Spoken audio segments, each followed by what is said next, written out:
కీర్తనల గ్రంథము 46వ అధ్యాయము. దేవుడు మనకు ఆశ్రయమును దుర్గమునై ఉన్నాడు.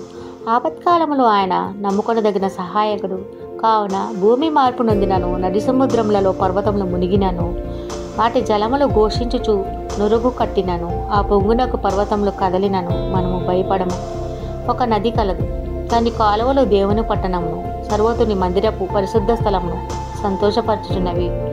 దేవుడు ఆ పట్టణంలోనున్నాడు, దానికి చలనం లేదు. అరుణోదయమున దేవుడు దానికి సహాయం చేయుచున్నాడు. జనములు ఘోషించుచున్నవి, రాజ్యములు కదులుచున్నవి. ఆయన తన కంఠధ్వని వినిపించగా భూమి కరిగిపోతున్నది. సైన్యములకు అధిపతి యెహోవా మనకు తోడై ఉన్నాడు. యాకోబు యొక్క దేవుడు మనకు ఆశ్రయమై ఉన్నాడు. యెహోవా చేసిన కార్యములు వచ్చి చూడుడి. ఆయనే భూమి మీద నాశనములు కలుగజేయువాడు.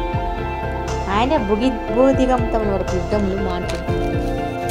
విల్లు విరుచువాడును, బల్లెమును తెగ నరుకువాడును ఆయన.